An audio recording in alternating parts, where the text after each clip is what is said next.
पिता पुत्र पवित्रात्मा नाम रे आमेन। आपण समस्त को जय जीशु। आज हूँ डिसेम्बर मास 20 तारीख 2025 शनिवार दिन। आज सुमाचार लुक सुमाचार 1 अध्याय 26 रु 38 पर्यंत आम शुणा। आम प्रार्थना करवा। नमस्ते मरिया निग्रह पूर्ण प्रभु तुमरी संगे नारीगण मते तुम्हें धन्य एवं धन्य तुम गर्भफल जीशु। ओय परमेश्वर माता अपनी मरिया अम्बे माने पापी अम्बान का निमंते वर्तमान मरण समय निवेदना कर। प्रभुंर वाक्य शुणा। षष्ठ मासरे ईश्वर गब्रिएल देवदूत को गालीली प्रदेश नाजरेत सहर जड़े कुमारी निकट को प्रेरण कले। यही कुमारी दाविदंकर वंशज जोसेफंकर सह वाग्दत्ता होइथिले एवं ताहांकर नाम थिला मारिया। दूत ताहांकर निकट को आसी कहले, नमस्ते अनुग्रह पूर्ण प्रभु तुमरी संगे। यह शुणी मारिया विस्मित हेले एवं भाविबा को लागिले यही यह कि प्रकार संबोधन। दूत तांको कहले, मारिया भय कर नहीं, कारण तुम्हें ईश्वरंकर अनुग्रहर पात्री। तुम्हें गर्भवती होई एक पुत्र प्रसव करिव एवं तांको नाम देव जीशु। से महान होई परात्परंकर पुत्र बोली ख्यात हेबे एवं प्रभु ईश्वर ताहांको तांकर पितृपुरुष दाविदंकर सिंहासन प्रदान करिवे।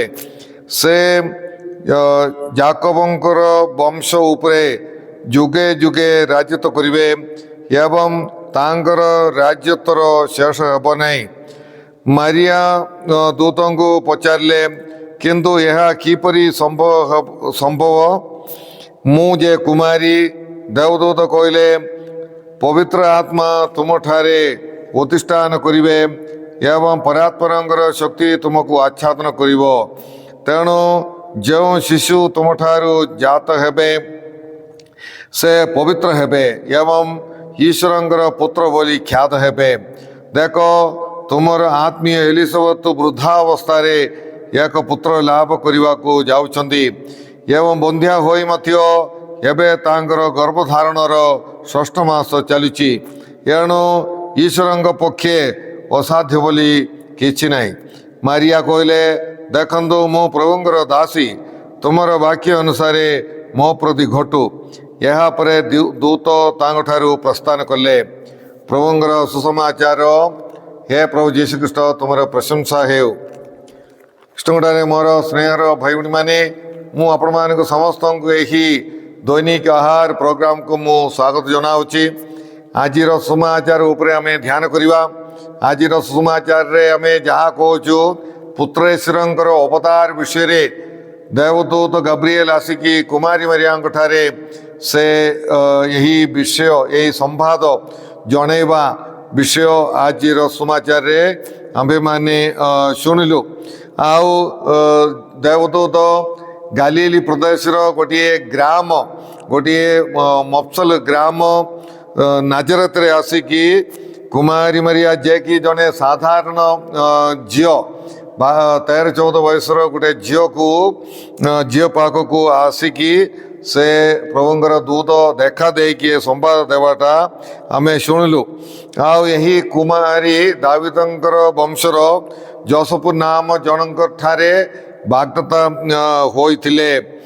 आउ से गब्रिएल अछंती मुख्य दूत आउ ईश्वरंकर मुख सदा बेले दर्शन करथिबा जने दूत।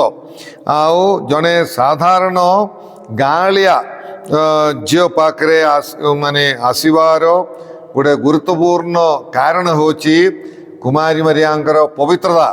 प्रिय भाई भाई मैंने ईश्वरंकर मुह सबुबले देखुवा दूत यही गाँलिया झील यही मफसल अंचल यही नाजरेत को आसिक देखा जदि देउछंदी तार मुख्य कारण होची कुमारी मारियांकर माने कुमारी मारियांकर पवित्रता। तेणु प्रिय भाई भाई मैंने आमे पवित्रतार शक्ति एवं गुरुत्व केते अच्छी बोलिकी आमे जानी पारिबा। आउ दूत मारिया पाखरे आसिले देवदूत मुख्य दूत ଆଉ ସେ କୁମାରୀ ମାରିଆଙ୍କ ପାଖରେ ଆସିକି ତାଙ୍କୁ ନମସ୍କାର କଲେ। ପବିତ୍ରତାର ଶକ୍ତି ଆମେ ଜାଣିବା ପାଇଁ ଚେଷ୍ଟା କରିବା। ପ୍ରିୟ ଭାଇ ଭଉଣୀମାନେ, ଦୂତ ମାରିଆଙ୍କୁ କହିଲେ, ତୁମେ ଗର୍ଭବତୀ ହୋଇ ଏକ ପୁତ୍ର ପ୍ରସବ କରିବ ଏବଂ ତାଙ୍କୁ ଯୀଶୁ ନାମ ଦେବ।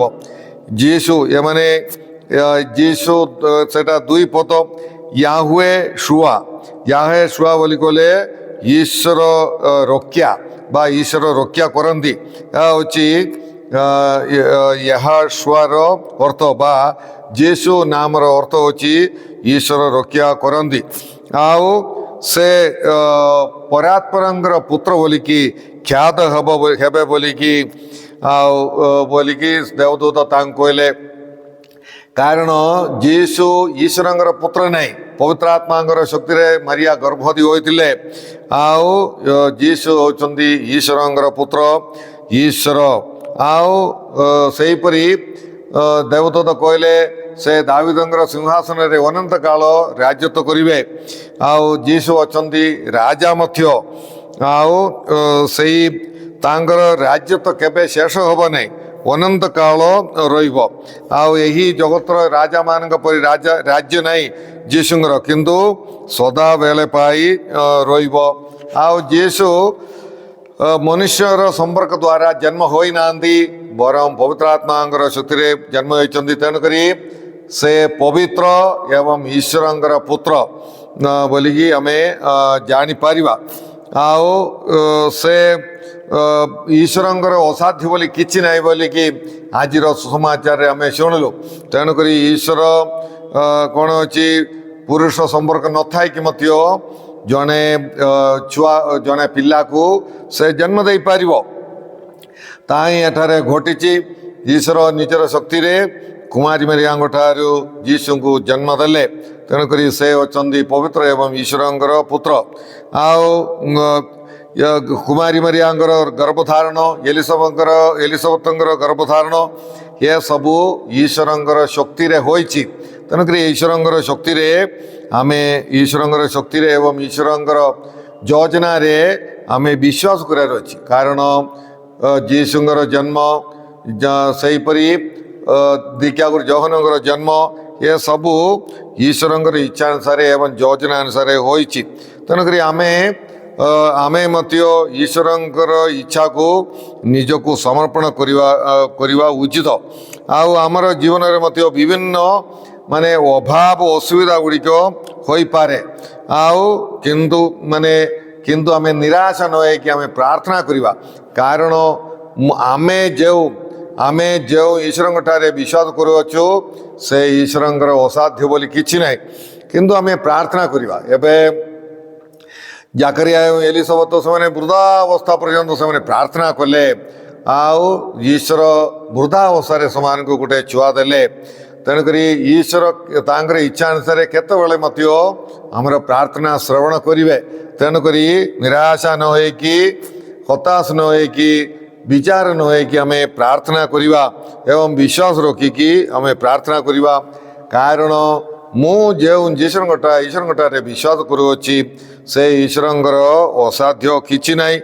ସେ ଆମର ଅଭାବ ଅସୁବିଧା ଦୂର କରିବା ପାଇଁ ସେ ସମର୍ଥ। ଏଥିରେ ଆମେ ବିଶ୍ୱାସ କରିବା। ତେଣୁ ନିରାଶା ହେବାକୁ ନାହିଁ।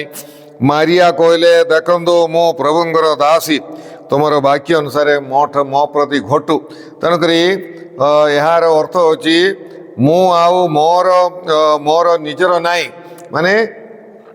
ମୁଁ ଆଉ ମୋର ନିଜର ଇଚ୍ଛା ପୂର୍ଣ୍ଣ କରିବା ପାଇଁ ମୁଁ ଚେଷ୍ଟା କରିବି ନାହିଁ, ବରଂ ଈଶ୍ୱରଙ୍କର ଇଚ୍ଛା ଅନୁସାରେ ମୁଁ ଜୀବନ ଯାପନ କରିବି ବୋଲିକି କୁମାରୀ ମାରିଆ ସେ ଗୋଟେ 13-14 ବୟସର ଝିଅ ହେଇକି ସେ ଦେବଦୂତ କହିବାଟା ସେ କିଛି ଏତେ ବୁଝିପାରିଲେ ନାହିଁ। ହେଲେ ମଧ୍ୟ ଈଶ୍ୱରଙ୍କ ଠାରୁ ଆସିଛି ଏହି ସମ୍ବାଦ, ଈଶ୍ୱରଙ୍କର ଯୋଜନା ଅନୁସାରେ ଘଟିଛି ବୋଲିକି ସେ ନିଜକୁ କିଛି ନ ଜାଣିଲେ ମଧ୍ୟ ସମର୍ପଣ କଲେ, ପ୍ରଭୁଙ୍କର ଆଗରେ ସେ ସମର୍ପଣ କଲେ। ଆଉ ତାପରେ ସେ କ'ଣ ଅଛି, ମୋର ଯୋଜନା ନୁହେଁ କିନ୍ତୁ ଈଶ୍ୱରଙ୍କର ଯୋଜନା ଅନୁସାରେ ସବୁକିଛି ଘଟୁ ବୋଲିକି ସେ ନିଜକୁ ଭାବିଲେ। ଏବଂ ସେ ଈଶ୍ୱର ଯାହା ମୋ ଠାରୁ ଚାହିଁବେ ତାହା ମୁଁ ତାଙ୍କୁ ପ୍ରଦାନ କରିବି।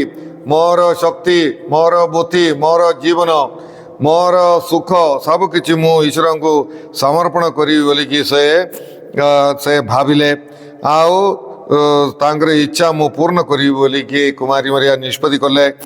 आउ कुमारी मरियांकर यही बड़ साहसर गोटे पदक्षेप होची यही माने से करिसंदी बड़ साहसर गोटे निष्पत्ति से कले कारण यही तांकर निष्पत्ति तांकर जीवन रे बहुत किछि दुख कष्ट यही निष्पत्ति द्वारा से सहिबा को पड़ला। आमे जानिचु यह तांकर को माने क्रूस पर्यंत पहुंचे देले क्रूस तले ठिया क्रूस तले पर्यंत कुमारी मरिया को यही निष्पत्ति पहुंचाइले। किंतु प्रिय भाई भौणी माने जो माने ईश्वरंकर पाद तले निजको समर्पण करती से कौनसी भय नहीं यही प्रकार जे निजर जीवन मध्य विसर्जन करने निजर सर्वस्व ईश्वर त्याग करने ईश्वर निजको समर्पण करने व्यक्तिर कौन भय नहीं।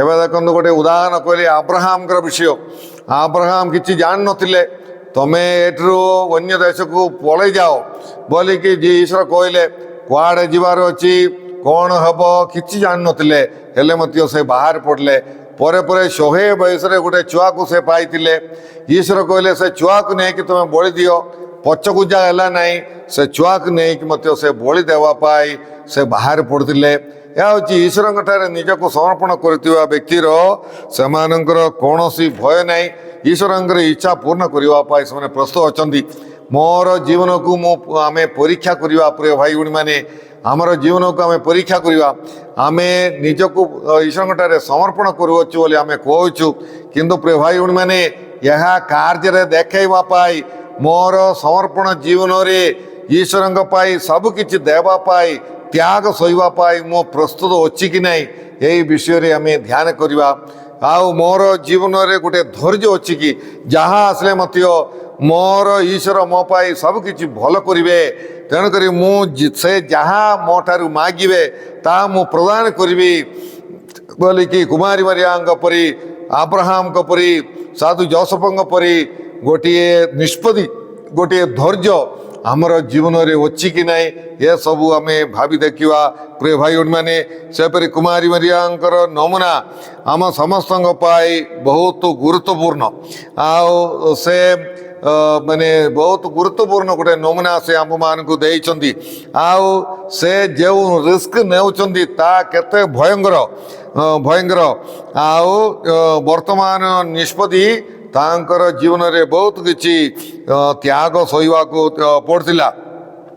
कुमारी मरिया जीवन आम पाए गोटे गोटे उत्तम नमूना दौची प्रिय भाई भौणी मैंने आमे माने कुमारी मरिया गीत गाउचु आम कुमारी मरिया मूर्ति को आम साड़ी बा भिन्न भिन्न डेकोरेशन गुड़िक आम करुचु कुमारी मरिया मूर्ति को बहन करी आम प्रोसेसन मत करुचु प्रिय भाई भौणी मैंने ये सबू माने करवाटा आम पाई बहुत सहज किंतु प्रिय भाई भौणी मैंने आम कुमारी मरिया परी निजको ईश्वर समर्पण करी कुमारी मरिया परी ईश्वर विश्वस्त रहिबा ताहा आम पाई एते सहज नुहे।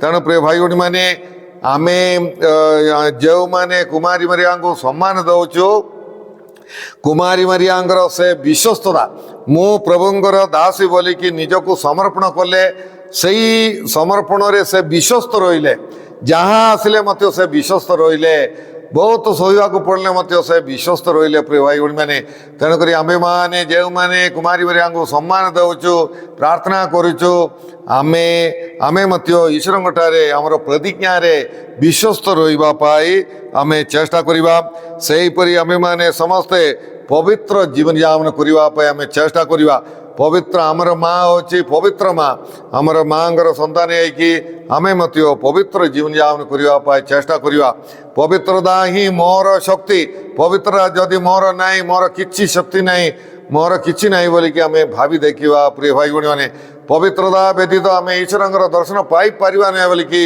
हिब्रू मंडल प्रति लिखित पत्र रे लेखा अच्छी प्रिय भाई भौणी मैंने तेणुक आम ପବିତ୍ର ଜୀବନଯାପନ କରିବା ବହୁତ ଗୁରୁତ୍ୱପୂର୍ଣ୍ଣ। ତେଣୁ ଏହି ଆଗମନ କାଳରେ ଅପବିତ୍ର ବିଷୟକୁ ଆମେ ଦୂର କରିବା ଏବଂ ପବିତ୍ର ଜୀବନଯାପନ କରି ଈଶ୍ୱରଙ୍କୁ ଶିଶୁ ଯୀଶୁଙ୍କୁ ଆମର ହୃଦୟରେ ଆମେ ସ୍ଥାନ ଦେବା, ଆମେ ଗ୍ରହଣ କରିବା ଏବଂ ପ୍ରଭୁ ଯୀଶୁ ଖ୍ରୀଷ୍ଟଙ୍କର ଦ୍ୱିତୀୟ ଆଗମନ ପାଇଁ ନିଜକୁ ପ୍ରସ୍ତୁତ କରିବା। ଆମେ ପ୍ରାର୍ଥନା କରିବା। ହେ ପ୍ରଭୁ ପରମେଶ୍ୱର, ଆଜିର ଏହି ସୁନ୍ଦର ବାକ୍ୟ ପାଇଁ ଆମେ ତୁମକୁ ଧନ୍ୟବାଦ ଦେଉଛୁ। ହେ ପ୍ରଭୁ, କୁମାରୀ ମରିୟାଙ୍କର ଉତ୍ତମ ନମୁନା ଆମର ଜୀବନରେ ଆଣିବା ପାଇଁ ଆମମାନଙ୍କୁ ସାହାଯ୍ୟ କର। ସେ ପବିତ୍ର ମା ଏବଂ କରିଥିବା ପ୍ରତିଜ୍ଞାରେ ସେ ମୃତ୍ୟୁ ପର୍ଯ୍ୟନ୍ତ ସେ ବିଶ୍ୱସ୍ତ ରହିଲେ। ସେହିପରି ଆମର ଜୀବନରେ ଯାହା କିଛି ଦୁଃଖ କଷ୍ଟ ଆସିଲେ ମଧ୍ୟ, ସହନ ଆସିଲେ ମଧ୍ୟ ସେଥିରେ ବିଶ୍ୱସ୍ତ ରହିବା ପାଇଁ ଆମମାନଙ୍କୁ ତୁମେ ସାହାଯ୍ୟ କର। ହେ ପ୍ରଭୁ, ଏହି ପ୍ରୋଗ୍ରାମ ଦେଖୁଥିବା ସମସ୍ତଙ୍କୁ ତୁମେ ପ୍ରଚୁର ଭାବରେ ଆଶୀର୍ବାଦ ପ୍ରଦାନ କର। ସେମାନଙ୍କର ଉତ୍ତମ ମନସ୍କାମନା ପୂର୍ଣ୍ଣ କର। ତୁମଠାରେ ବିଶ୍ୱାସ ରହିବା ପାଇଁ ସାହାଯ୍ୟ କର। ଏହି କ୍ରିସମସ୍ ସମୟରେ ପ୍ରଭୁ ସମସ୍ତଙ୍କର ଅଶାନ୍ତି ଦୁଃଖ କଷ୍ଟ ଗୁଡ଼ିକ ଦୂର କରି ସମସ୍ତଙ୍କୁ ଖୁସି ଆନନ୍ଦ ପ୍ରଦାନ କର। ଏସବୁ ପ୍ରାର୍ଥନା ଆମେ କରୁଅଛୁ ତୁମର ପ୍ରଭୁ ଯୀଶୁ ଖ୍ରୀଷ୍ଟ ମଧ୍ୟସ୍ଥରେ, ଆମେନ୍। ସର୍ବଶକ୍ତିମାନ ପରମେଶ୍ୱର ପିତା ଓ ପୁତ୍ର ଏବଂ ପବିତ୍ର ଆତ୍ମା ଆପଣମାନେ ସମସ୍ତଙ୍କୁ ଆଶୀର୍ବାଦ ପ୍ରଦାନ କରନ୍ତୁ, ଆମେନ୍। ଆପଣମାନଙ୍କୁ ସମସ୍ତଙ୍କୁ ଜୟ ଯୀଶୁ।